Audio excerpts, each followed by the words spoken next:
It's about to be some grown folks talking here, okay? No representation is made that the quality of podcasting performed is greater than the quality of podcasting performed by other podcasters. Hey, how is everybody doing today? I'd like to thank you all for seeing that new episode pop up in your favorite podcatcher, pod player, pod grabber, whatever it is you're using.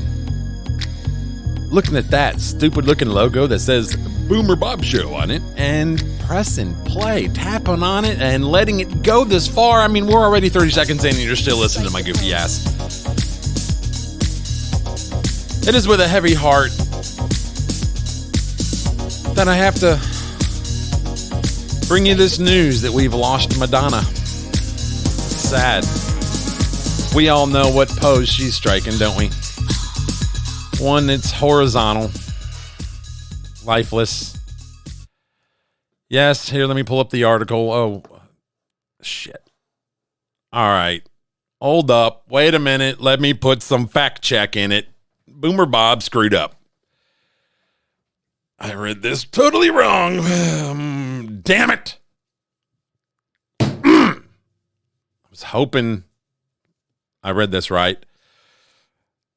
I take that back. Madonna is still with us, still striking poses and making shitty music. I read this wrong.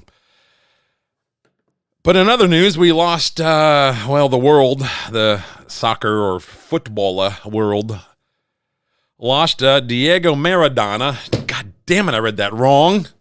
It's not Madonna, it's Maradona. Yes, the beloved Argentinian, I believe, Argentinian soccer player, Diego Maradona, passed away. Oh, it says here that Diego Maradona, his doctor is under investigation now. This is today's news, as a matter of fact. Police searched the home and offices of the personal doctor of deceased soccer legend Diego Maradona amid questions over his medical treatment. More breaking news here. Argentina actually has a healthcare program of some sort. Let's see. Argentine prosecutors announced Sunday that they are investigating the death of Maradona as well as his personal doctor, Leopoldo Luque, 5 days after the former player's death. Maradona reportedly suffered a heart attack on November 25th at his home following a surgery that took place weeks prior to relieve swelling in his brain. He was 60 years old, and Luque was the neurosurgeon for that procedure. Police raided the offices and home of Luque outside Buenos Aires on Sunday, according to the Buenos Aires Times. Police took information related to Maradona's medical history, computers, notebooks, and other documents. Probably some jewelry, too, and other, big screen TVs and shit. The investigation stems from questions that were raised by Maradona's family over the circumstances surrounding his November 25th death, prosecutors said Sunday. Maradona's lawyer, Matthias Morla, had posted Thursday on Twitter demanding an investigation into the soccer legend's death. His focus was over the slow response time for emergency services after they were called to assist the ailing Maradona, he said. So, yeah, sorry about that. I thought we lost Madonna, but, I'm a boomer. I didn't have my glasses on, whatever. I didn't blow the font up to maximum size, so I couldn't really read it. But, the media gets to be wrong all the time, so why not Boomer Bob, right? Why not podcasters? Why not indie podcasters? When is the media wrong, Bob? Oh, I don't know. Here's one example. Time incorrectly reported that President Trump had removed the bust statue of Martin Luther King Jr. from the Oval Office. That false news went viral. Fake news. In February 2017, TMZ reported Trump had changed the name Black History Month to African American History Month, implying the change was racist. In fact, it turns out Presidents Obama, George W. Bush, and Clinton all called Black History Month African American History Month. Boom. Also, the Washington Post reported on the cabinet battle over Trump's immigration order. The article was repeatedly updated to note that one of the reported meetings did not actually occur, A conference call did not happen as described in the article, and actions attributed to Trump were actually carried out by his chief of staff. But that's not all. And senior Russian intelligence officials, FBI Director James Comey later testified it was not true. That report by the New York Times was not true. Is that a fair statement? Yeah, in the main, it was not true. In May, the BBC and The Guardian reported Sorry for because this Trump audio. wasn't wearing headsets, he didn't bother to listen to the translation of a speech by Italy's prime minister. Per lo sviluppo dell'Africa. But Trump was wearing his earpiece in his right ear, as always, said the White House. In June 2017, NBC News reported that Russian President Putin said he had compromising information about Trump. Actually, Putin said the opposite. Do you have something damaging on our president? Well, this is just another load of nonsense. He has small hands. Where would we get this information from? Well, there's more times that the media has been wrong. Here we go. CNN and ABC falsely reported that FBI Director Comey was going to refute Donald Trump's claim that Comey told Trump 3 times he wasn't under investigation. Not once, Instead, not twice. Comey confirmed Trump's claim under oath. It appears that you actually volunteered that assurance. Is that correct? That's correct.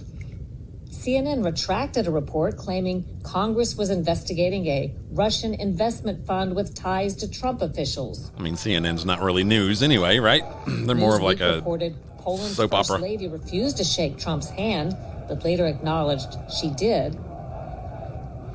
CNN edited a video to make it appear as though Trump impatiently dumped a box of fish food into the water in Japan. The full video showed Trump had simply followed the lead of Japan's prime minister. Yep.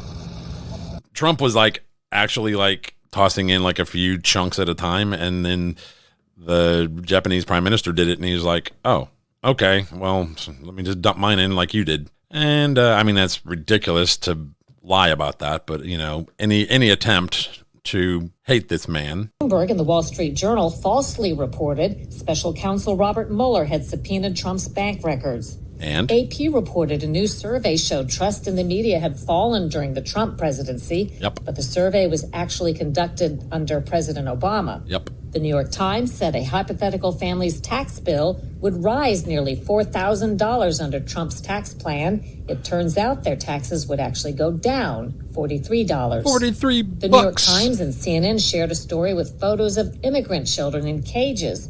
It turns out the photos were from 2014 during the Obama administration. Boom. In December 2018, NBC reported Trump was the first president since 2002 not to visit the troops at Christmas time. Lie. But Trump actually left the White House on Christmas to visit troops in Iraq. And one more. By Turkey, after President Trump withdrew. Now, what you have here, you have this video of things. It's dark out. It's, nighttime. And you've got just raging fire from like bombs going off or something of that sort, some kind of explosion. It looks like 3 of them that had gone off in a small particular area. And that's what's on the screen. These are actually videos. They're on Cheryl, Sharyl, Cheryl Atkinson's social media. U.S. troops. This video right here appearing to show Turkey's military bombing Kurd civilians in a Syrian border town. But the video was file tape of a training video in the U.S. Ta-da. In November 2019, Newsweek falsely reported that President Trump was spending Thanksgiving golfing in Florida. And tweeting. It says tweeting and He golfing. was actually in Afghanistan serving dinner to U.S. And there troops. he is serving dinner to U.S. troops. Good morning. CBS aired a story in March of 2020 supposedly showing a New York hospital crowded with coronavirus patients. It's all hands on deck in America's hospitals. It was actually file tape from Italy. A week later, CBS News mistakenly used the Italy video again. And those are just a few examples. Slanted examines what's behind this trend and also takes a deep dive into the very public devolution of the New York Times and CNN, where I used to work. She hosts a show called Slanted. I'm not real sure where you can find it. I don't know if it's on television or if it's just a internet kind of show, YouTube show, whatever. I doubt they'll allow it on YouTube, but maybe BitChute. But just She tags everything with hashtag slanted. So if you're interested in her stuff. So, I mean, my point is, if it's okay for the media to lie nonstop, 24/7 headline news style, then it's okay for me to have a little fun and say that, well, Madonna is no longer with us. I mean, she was never with me, if you know what I mean. If you've been watching the media, you've probably caught on that, well, you know, the numbers are rising. Numbers are rising. Cases are rising. Cases don't matter. Okay. If you've listened to anything in the last week on mainstream media, you have potentially heard interviews with people who were traveling for Thanksgiving. And they're like, yeah, I had a COVID test earlier this week. I took another one yesterday and made sure I was negative. I will test again when I get home. People are getting tested multiple times. And it's not just those who are testing negative that are getting tested multiple times. It's people who are testing positive. They're getting tested again and again to find out if they're positive still. So let's take that into consideration with the numbers. You know, everybody's blaming the cold and they're blaming everything under the sun. Anything you enjoy doing, they're saying is the cause for the spike, the surge. Well, the other thing that they're saying is surging, because I haven't watched news over the weekend or anything, but last week it was all, we're topping 1,000 deaths a day, 1,100 deaths a day. Okay, from coronavirus, right? I guarantee if the numbers that come out next year, the numbers that come out for 2020 and the overall deaths, I guarantee you're going to see a massive drop in deaths from coronary reasons, deaths from all of these different ailments that normally take us out are going to, well, oddly have way lower numbers in 2020 because so many of these deaths are being ticked over in the coronavirus category. If you have a comorbidity and you test positive for the virus and you pass away, say your comorbidity was some kind of a respiratory infection that had nothing to do with coronavirus. You somehow contracted coronavirus. Well, now your death is 100% attributed to coronavirus. You were going to die anyway. Coronavirus just helped expedite your leaving this planet. I am sorry for you. I'm sorry for those who have lost people. But I mean, let's be real. Weren't going to be around that much longer anyway. I lost a brother to an overdose back in January of 2004. And the autopsy showed that he had an enlarged heart. The enlarged heart at 40 years old was, well, that was caused by his decades and decades of partying and, well, let's just say drug abuse. So he was going to die anyway. Whether we got 6 months more with him or a year, at this point, it's really marginal. Of course, we'd all like more time with our loved ones, but the battle he was going through wasn't fun to watch. It didn't make it any easier to bid him farewell, and I still talk to him to this day. But bottom line is, he was a goner anyway. Just like these people that are testing positive for coronavirus, that have comorbidities and end up dying. The coronavirus is just moving them over to the express lane. So if you have comorbidities, if you have other health problems, well, you need to be just staying the hell home, keeping away from everybody, and doing everything that they're suggesting in regards to keeping yourself safe from this virus. But the rest of us, we should be allowed to go out and live our lives, open up our businesses, drink some beers past 10 p.m. at a restaurant or a bar while we watch a live band play. Fact, roughly 8,500 people die daily in this country. That's over 3 million a year. That's normal. I can't wait to see what the numbers are for 2020. I'll bet you they don't hardly budge over what the normal has been. And that's if they report actual truthful numbers. Somehow I'm not really holding my breath on that one. I don't trust them, to be honest with it. But the real deal is that 8,500 people a day die in this country normally, pre-COVID. So if that number hasn't gone up, hasn't doubled, all of this shit is for nothing. All you're doing is wrecking everybody's lives. How about this one? Thousands of California inmates carried out staggering COVID fraud, officials say. I wish there was a video to explain this one to you, but there's not, so you'll have to listen to my voice. Tens of thousands of prison and jail inmates, including convicted serial killers and notorious inmates like Scott Peterson, remember him, 2002? Killed his wife and his unborn kid. Piece of shit. They have carried out what prosecutors described Tuesday as possibly the largest fraud scheme in California history. California. Are you picking up on what I'm laying down here? The alleged crimes, which center on pandemic unemployment benefits, could total as much as $1 billion. That's with a B, as in Boomer Bob. Quote, the fraud is honestly staggering, said Anne Marie Schubert, the Sacramento County District Attorney.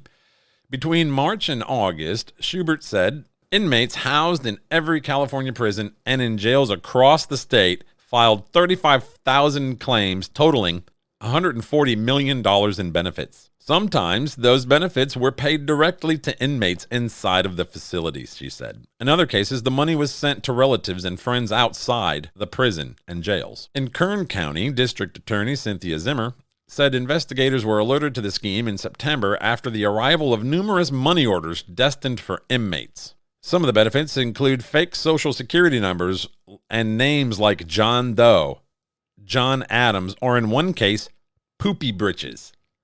Yes, somebody used a fake name of Poopy Britches.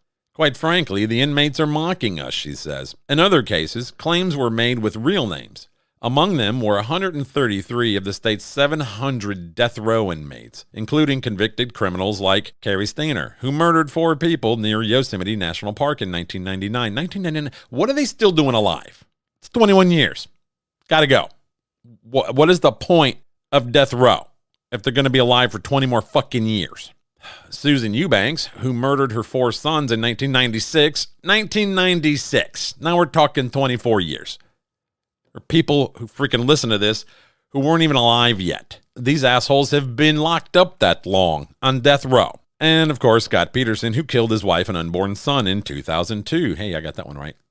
As to how much fraud was associated with Peterson's claim, another prosecutor with Schubert's office said, we know the number, but declined to provide it, citing an ongoing investigation. Good job, California. Way to go. And in other news, kind of related, well, federal stimulus checks must go to prison inmates, a U.S. judge in California rules. Again in Sacramento. For months, incarcerated people across the country have received conflicting and confusing information about whether they can legally collect federal coronavirus stimulus funds, while the Internal Revenue Service flip-flopped on the question. A federal judge recently made clear that those behind bars do qualify for the $1,200 checks. United States District Judge Phyllis Hamilton ruled the decision to exclude them was arbitrary and capricious, ruling in favor of 2 Californians who brought a class action suit on behalf of other incarcerated and formerly incarcerated people.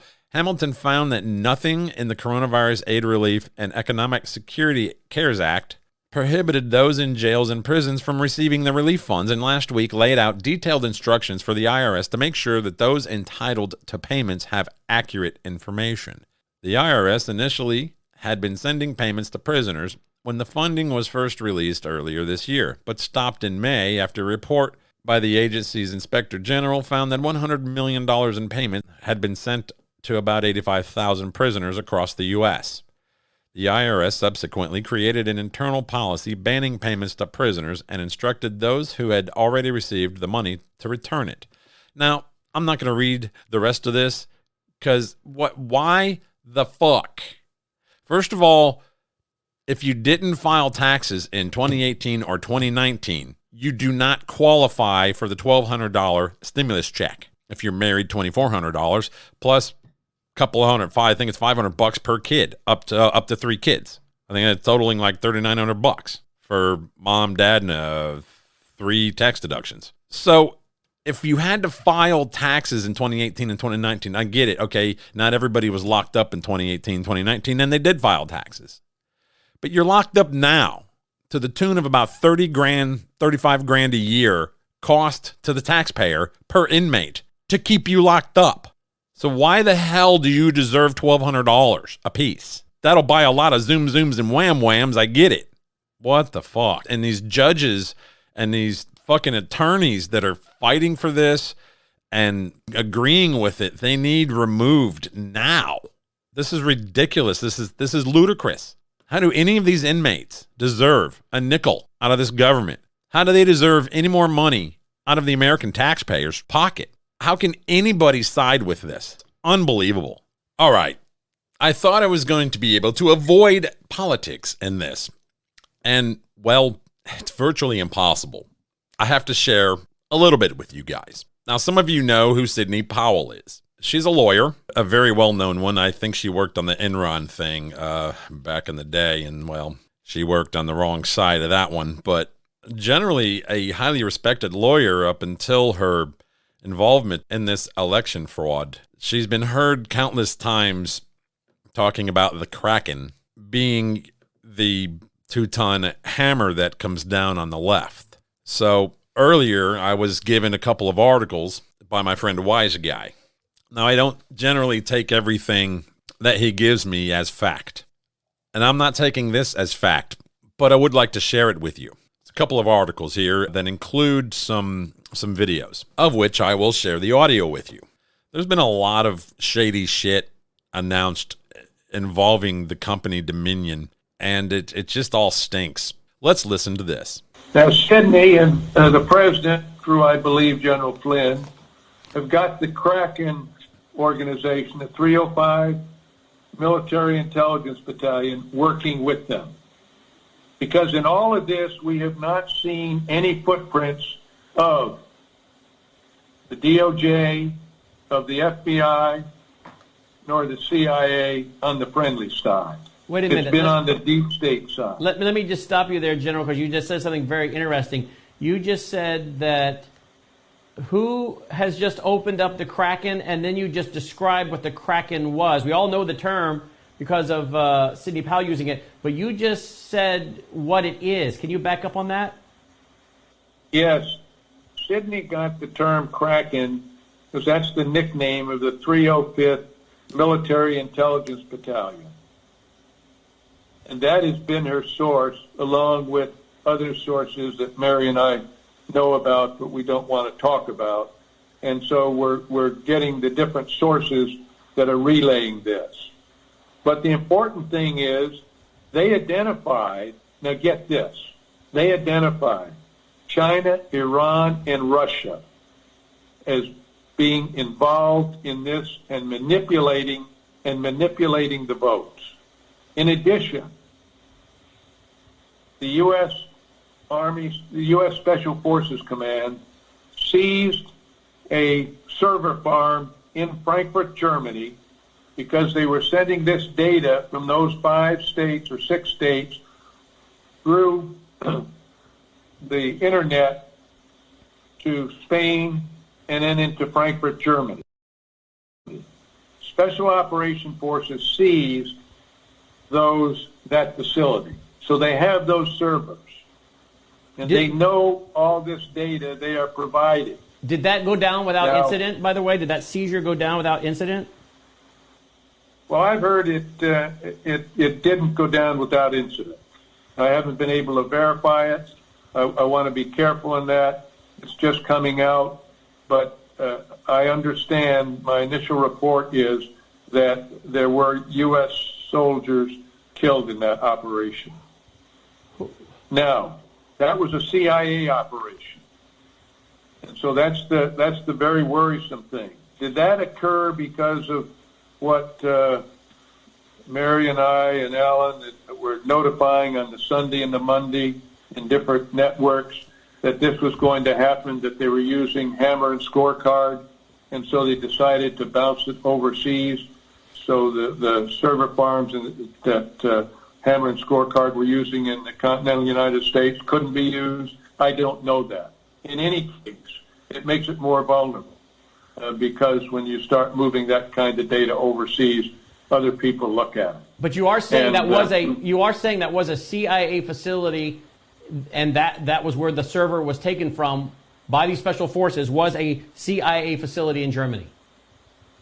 That's correct. Frankfurt, Germany.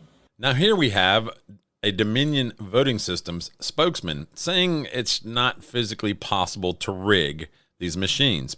But then again, Biden to Trump or from Trump to Biden. No, this is a nonpartisan American company. It is not physically possible for our machines to switch votes from one candidate to the other. Let's be very clear. Our election system is run by local elected officials and nonpartisan poll watchers. We simply provide a tool to count the ballots and to print and count ballots. There is no way such a massive fraud could have taken place, and there are no connections between our company and Venezuela, Germany, Barcelona, Kathmandu, whatever the latest conspiracy theory is. Another sign that this is over, the president is not only souring on people like Sidney Powell, his longtime personal attorney, Rudy Giuliani. I talked to a Trump advisor about this and asked, is the president essentially getting tired of Rudy Giuliani? And this advisor said, we all are. And so at this point, even inside the president's legal team, they view this election as over. They view these challenges as over. And one advisor I spoke with earlier this evening said the president tweeting about fighting on is essentially a fundraising ploy. Right. Sure. What are they going to do with that money? Nobody has been more outspoken about the issues raised by Dominion Voting Systems than attorney Sidney Powell. Powell says she has evidence of Dominion's connections to foreign countries, claims that Dominion's algorithms weighted Joe Biden's votes more than President Trump's. We do not know the truth of the matter, but that is her claim. And yesterday, the president's legal team stated that Powell was not a member of the Trump legal team. Despite appearing with him at a press briefing last week, despite the president recognizing her as such, Powell agreed with the Trump legal team, though, and released a statement clarifying what she has been trying to do all along. Powell said this, quote, I agree with the campaign statement that I am not part of the campaign's legal team. I never signed a retainer agreement or sent the president or the campaign a bill for my expenses or fees. My intent has always been to expose all the fraud I could find and let the chips fall where they may, whether it be upon Republicans or Democrats. The evidence I'm compiling is overwhelming that this software tool was used to shift millions of votes from President Trump and other Republican candidates to Biden and other Democrat candidates. We are proceeding to prepare our lawsuit and plan to file it this week. It will be epic. But Jimmy Fallon said... That's right. Sidney Powell is out after she said the election was stolen by Venezuelan dictator Hugo Chavez, who died 7 years ago. Yep, her conspiracy theories were too much, even for Trump. Well, today she wrote a farewell email. It said, my fellow Trump lawyers, well, it finally happened. The Illuminati got me fired.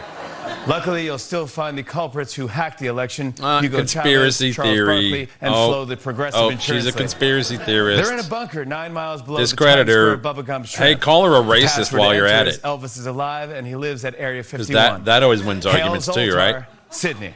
If you can't call him a racist, call him a conspiracy theorist when they disagree with your narrative. But back in 2004, CNN's Lou Dobbs did this particular story. In 2004.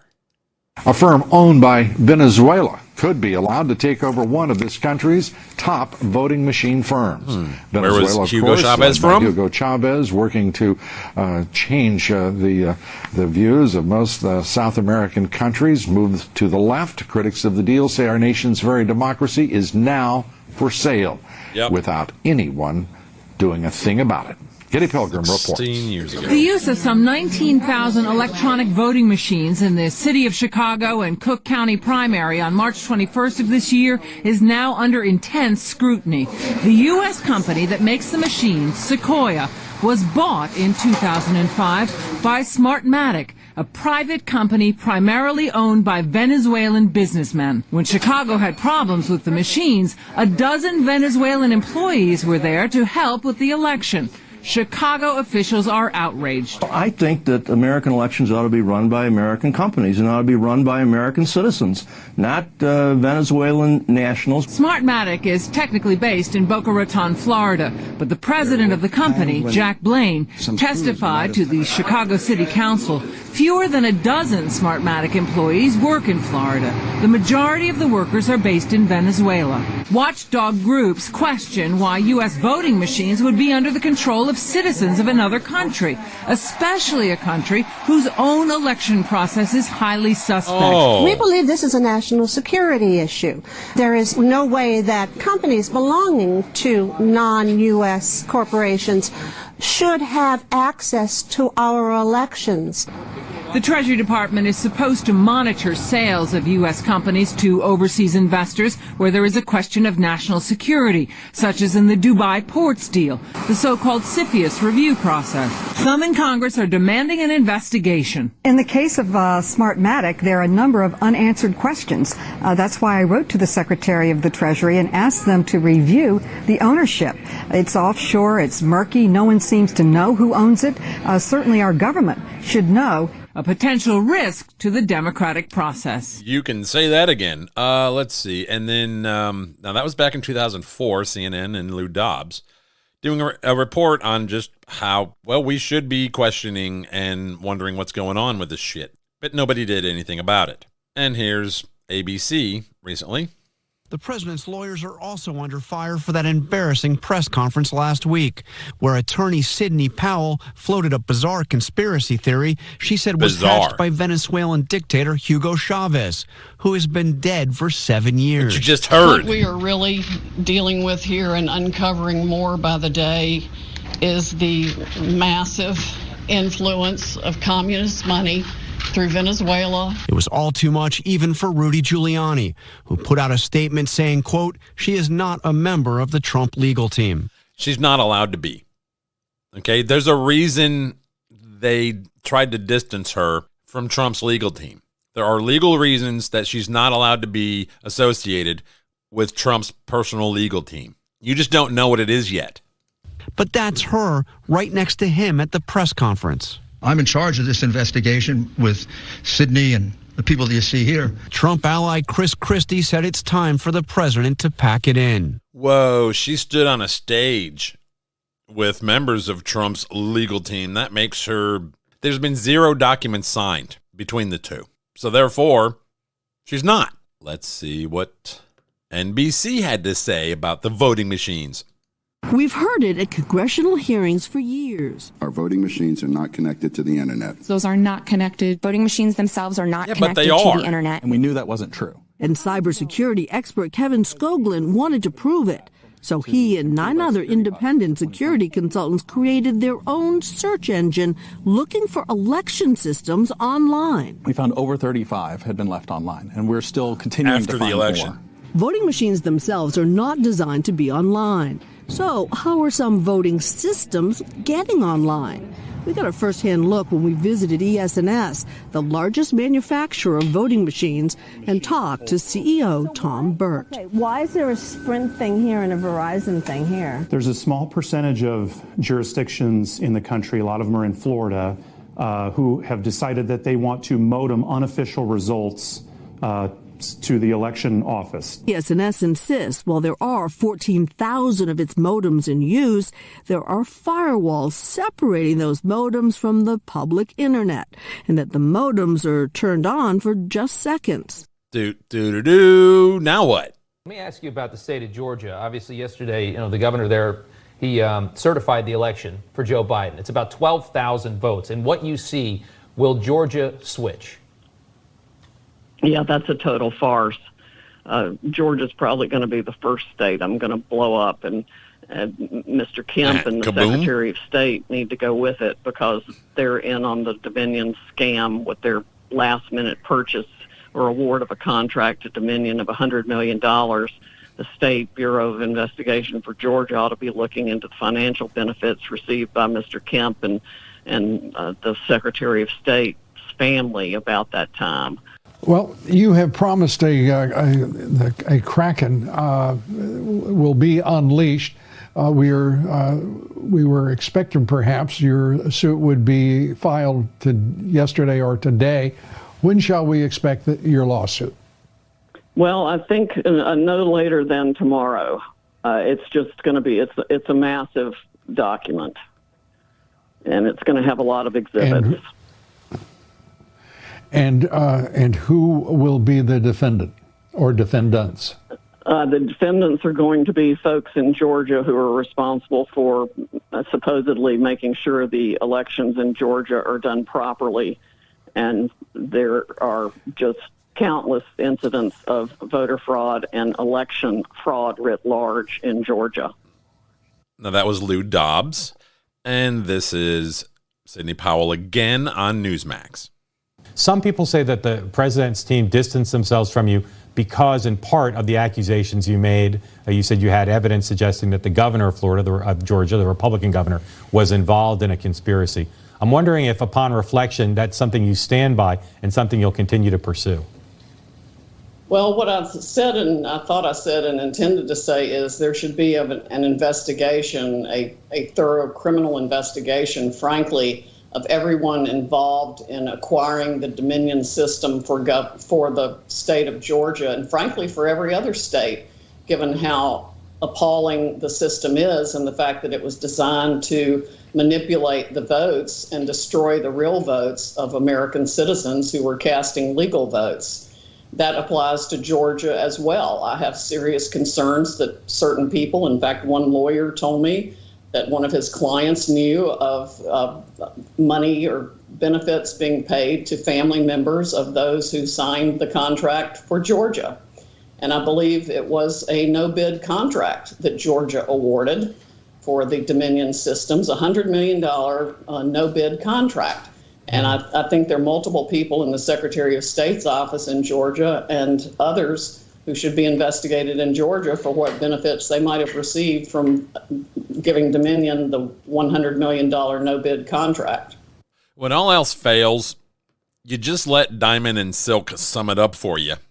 I want people to understand voter fraud. Voter fraud is this here: impersonating fraud at the polls, false registrations, duplicate voting, fraudulent use of absentee ballots, buying votes, illegal assistance at the polls, ineligible voting, like illegal aliens voting in this here, dead people voting, altering the vote count, ballot petition fraud. Those are some of the fraudulent activities.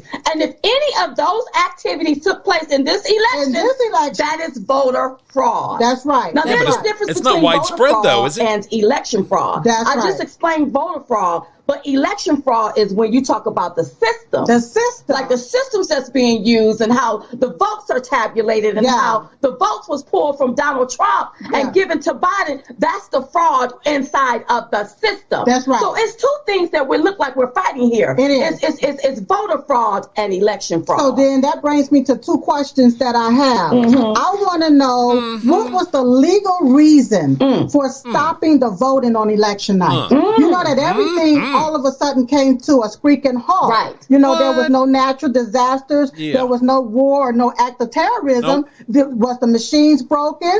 And then how did everybody decide to stop in several different states?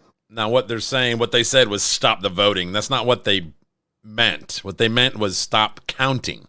They decided to stop counting all at the same time. All of these questionable states stopped counting the vote. They're like, yep, everybody pack it in, go home. We'll pick it up in the morning. And that's what happened. It's very odd. All at the same time. Not only that, in Georgia, they was reporting 99%. It should have been called for President Trump, and it was not. Another thing, who authorized the removal of Trump votes, at a particular time? The votes that was allocated to Trump. So, you know, when they're counting the votes, those votes are tallying up their additions. They're being added. But according to the timestamp entry from the New York Times, who got their data information from Addison Research, in Pennsylvania, on November the 3rd at 11:08 p.m., President Trump all of a sudden lost 17,877 votes. It was removed from his count, while at the same time, Biden gained 17,930 votes. So what I want to know is if these votes were deleted or removed from President Trump's tally amount at 11:08 p.m. on November the 3rd, who authorized it? Wow. Well, thank you, Diamond and Silk, for your input. Some of what they say is pretty accurate. The rest of it's, well, I say it exaggerated. Here's Eric Coomer. This is our digital adjudication system. If you have multiple ICCs, ImageCast Central's running, they all write the data to a network drop location, and you can have multiple adjudication stations for multiple teams to handle the outstacked ballots. This is a typical voter intent issue where they didn't fill out the ovals completely, they just made little tick marks. It's what's called an ambiguous mark. Now he's explaining how to alter the votes, okay? If a ballot, if the circle isn't circled in completely, well, you can fix that for them on their behalf after they walk out of the door, after the voter walks away. You can just, well, look at the ballot and go, yeah, they meant to vote for this guy, for this candidate. Yeah, that's what I'm saying. And what we're saying is we're not sure what the voter intent is, but we're going to allow the adjudicators to make that call based on any kind of state statutes. So right on the screen, I can go ahead and say, you know what? The voter meant to mark these. They wanted those votes to count for those candidates. I can do the back page. I'm not going to fill all of them in here. And then I hit complete. It's going to go on to the next ballot. And this is another classic one where the voter has circled the names instead of filling in the ovals. Yeah, that's that basically what you just described is how to alter the votes on the fly. Let's see, where's another one? Some Georgia residents and software experts are sounding an alarm over a software update underway now in the state's new voting machines. They'll be used next week in early voting, but the question is, will the update do more harm than good? 11 Alive's Doug Richards is checking it out for us tonight. The biggest update occurred over the last week at Fulton County's voter warehouse in northwest Atlanta. Critics have filed suit to scuttle the voting machines because they say the update is more than Georgia's 159 counties can safely handle. The counties then have to test the voting machines afterward to make sure the new software didn't deliver any surprises to the rest of the programming. Software security researcher Hari Horsty says it puts the entire election at risk. There is always possibility of unintended consequences. In Boeing 737, they tried to fix a small problem, and unbeknownst to them, they created another problem which then went off and killed hundreds of people. Horsty was among those observing the software update in Fulton County over the last week. He says he saw sloppy security and mistakes by workers as they installed it. And then we have part of the Pennsylvania hearing. There are solutions that are available. I've made the simple comment that your vote should be at least as secure as your Venmo account. You mean your Venmo account that acts as you logging into your bank account? I don't think so. But please carry on. And it's not. It's easily fixable with blockchain. There is a process out there that was developed by MIT. It's called VOTZ, V-O-A-T-Z. It's being fielded now. The problem is there are no national standards for federal elections, and there are no enforceable standards. And why the hell not? Just don't get it, man. I don't understand why we haven't solved this problem a long time ago. So here's a clip, I guess, testifying regarding the election results in Pennsylvania.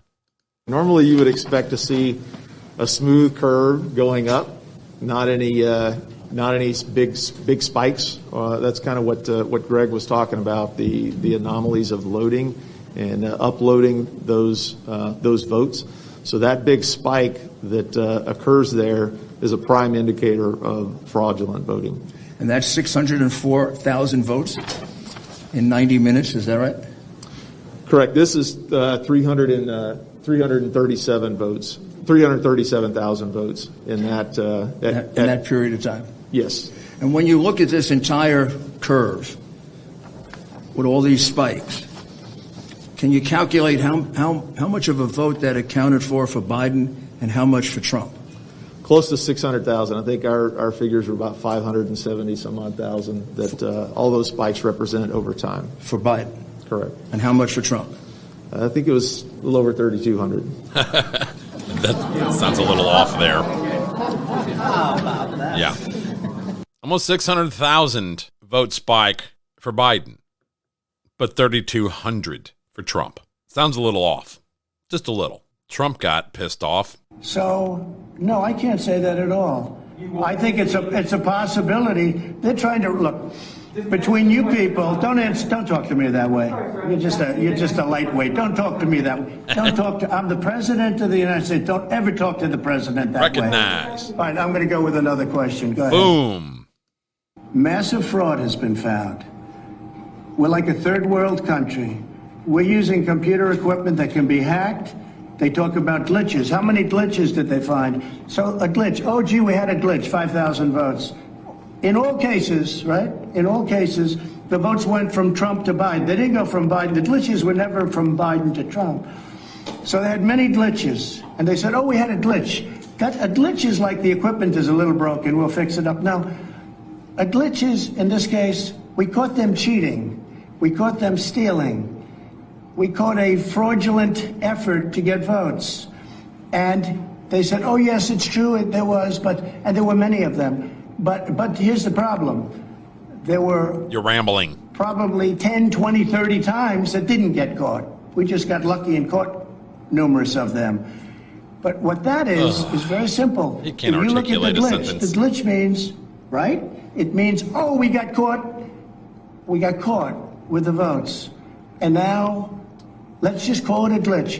You lost me. It wasn't the machinery. And by the way, the machinery, if you look, just take a look anywhere on the internet, you will see many, many people where they're experimenting with this stupid machinery, where if you set it a certain way, the votes go from Trump to Biden. Can somebody assist him in articulating a complete sentence, please? That would be wonderful. Damn it. Hey, does anybody want the vaccine? Bill, the data showed that everybody with a high dose had a side effect. Yeah, but some of that is not dramatic where, it's just, super painful. But yes, we need to make sure there's not severe side effects. The FDA, painful. I think will do a good job of that, despite the pressure. This one kind of made me giggle a little. This is Bill Gates with Trevor Noah. Ugh, I can't stand that dude. What have you found is the key to encouraging or convincing community members to buy into the measures that keep them safe? Well, we had vaccine resistance with polio, and they're getting the religious leaders to speak out, to have them visibly vaccinating their own children. For a while, it looked like we'd never stop polio in Africa, and yet now it's just been certified that we've gone 3 years without wild polio. So how many did you kill in the meantime? Activating the trust hierarchy and getting rid of the conspiracy political element to it, and just reminding people, in this case it's about saving lives, in that case it's about kids not being paralyzed. When you get people back to that very human impact, if we don't behave well, I think then it'll often come through. Yeah, I'm still not interested. Here we go with more. Because I'm always trying to figure out who benefits from a conspiracy theory. And I'd love to know if you've put any thought to this at all, because of how many people won't get a vaccine because they truly believe conspiracy theories. Yeah, usually when you work on infectious disease, like Dr. Fauci and I do, you're kind of obscure. Nobody. Dr. Bill there, college dropout, Dr. Bill. I can't believe he lumps himself in the same boat as an actual doctor. Talks that much about TB or malaria. So here we have this, complete turnaround where vaccines and, are they good for people are now front and center. And there's always been a small group of anti-vaccination people, and we see this with there's a bigger measles vaccine. They've now got a platform, and they've sort of joined forces with some political conspiracy views. And it's so easy to click on, particularly when a simple explanation for this pandemic that, there is somebody evil behind it, is somehow easier than, the true biology, which is actually kind of complicated. So, we have to make the truth more interesting, and, we've got to label things with the truth. And sadly, the naivete about how to make social media work well is pretty strong, and that's coincided with the election and the epidemic. I wish I had the answer, but it's out there in big numbers, and it just keeps growing. Oh, I meant to put this with my earlier clips. Not doing show prep this time has really screwed the pooch for me.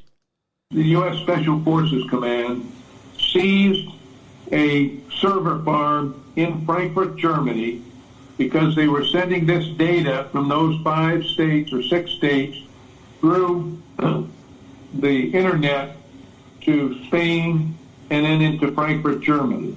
Special Operation Forces seized that facility. So they have those servers.